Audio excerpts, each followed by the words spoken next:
I'm going to describe an iconic production car to you, and I want you to picture what model you think the car is. Front engine, rear-wheel drive, 2 doors, 2-liter, 4-cylinder engine, just over 200 horsepower, 2,600 pounds, limited slip differential, McPherson strut front suspension, multi-link rear suspension, and lots of aftermarket support. That's right, I'm describing the SR20-powered Nissan Esther. Just kidding, I'm actually describing the first-gen FRS, GT86, and BRZ.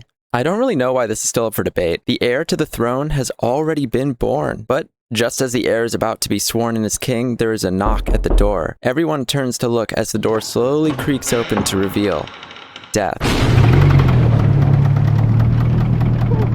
No. So, I made the mistake of trying to build a daily driver drift car. I love Drift Week, and it inspired me to do a real good quality build, and I was kind of sick of beater truck plus beater drift car life. I did what any rational broke person would do, and I sold both to buy myself a clapped out turbo FRS. It was salvage title and already on its definitely second and possibly third engine, but it ran good and it was surprisingly fast.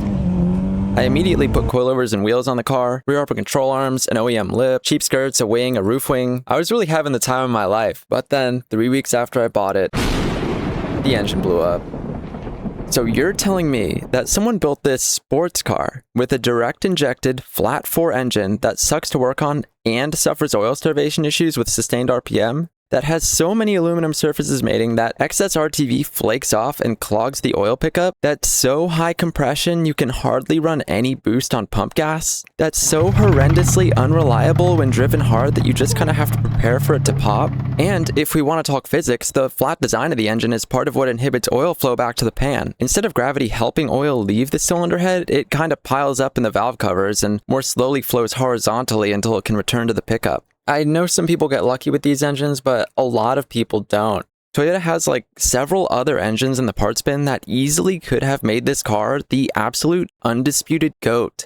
There's some argument saying like, oh, but we wouldn't have gotten anything at all if it wasn't a Subaru collaboration, but we're talking about the single largest auto manufacturer in the world here. And they got away with it, so they did it again a few years later. It drives me completely insane. After my engine blew up, I rebuilt it in my friend's backyard myself because I couldn't pay a shop to do it. Installed forged rods, upgraded the oil pickup, added a pan baffle, and even though it's run fine for months now, I still can't get it out of my head that this engine is a time bomb. So I think to myself, what would I swap in? We now enter the inescapable engine swap vortex. Fortunately, the hulking behemoth width of the FA20 leaves a pretty large engine bay, so the options are open. My goals are to reasonably afford the swap, make over 300 wheel horsepower, and end up with a reliable, dailyable car. Bonus points if it's light. If you want a cheap swap that's easy to do with the stock trans, the 3UZ makes sense. But I don't want a V8 in my sports car, and I've already had several other V8s over the years. I would consider a Beams, but they're getting so taxed it doesn't really make sense, and it would also need a turbo to meet my power goals. Maybe I could do a turbo Honda K-Series? That's going to cost easily 10 grand to do, especially once I factor in what transmissions I can run. Nissan VHR? The stock transmissions are pretty good and they make pretty good power, but I just really hate these engines. Horrendous. Looking back to modern Toyota, well, the 2AR doesn't really have any rear-wheel drive transmission options, and the 2GR doesn't either. Well, if I want to be cheap, maybe I could take a look at the Volkswagen 18T and 07K. I don't really like the low displacement of the 18T. I do like the factory turbo, but I'd be kind of worried about the stress level on the engine beyond my power goal. The 07K would be cool, but it would need a turbo, and I would also have to make custom swap mounts for either of these engines. Fortunately, the strong transmission options are actually sort of affordable. Never mind, I actually can't find any adapter plates for these things to a ZF manual anymore. They're all to an 8HP. I don't really know why everybody wants an 8HP now. Twin cam KA24 with an added turbo? SR maybe? It would be a lot easier to afford a KA than an SR, and I know SRs are more reliable these days, but additional concern is the strength of an affordable transmission. How many transmissions have you broken for SRs? I'd say probably 30. Broken 30? Feeling iffy. Well, I want reliability, right? One engine just keeps coming to mind. It's a little heavier than I would like, so I'm somewhat concerned about it throwing off the balance of the chassis, but the Toyota JZ just cannot be avoided. There's a little voice that just keeps whispering Jay-Z in my ear every time I think about what the car needs, and I think I could run a 265 tire and maybe get a little more life on track. I can't afford a GTE of either the 1J or 2J, and the transmission options that can take the power I want are pretty pricey, but maybe, just maybe, if I sell my engine, transmission, and my turbo kit, it can happen. Really? Is that what this has come to? I have to sell everything just to build a decent car? This all could have been avoided if our Lord and Savior Toyota had just installed an engine that didn't self-destruct when the wind blows the wrong way. And Toyota has a reputation for reliability. I just don't know how they dropped the ball so bad. The FA24 and the 2nd Gen 8.6 and BRZ isn't really showing to be too much better, but at least it makes a little more power. I know that in the States we only got the KA and the S chassis, so a lot of them get swapped, but at least the KA has the strength of an iron block as well as a much simpler to work on design. Well, honestly, if we stop talking about the drivetrain and zoom out and talk about the whole car, it's honestly pretty good. A lot of people enjoy them. I sure enjoy mine despite my potentially irrational fear about the lifespan of my rebuild. After all, it has lasted 6 months now, and this thing handles better straight out of the box than my 88 Volvo 245 did, even after years of meticulous effort put into that car's suspension.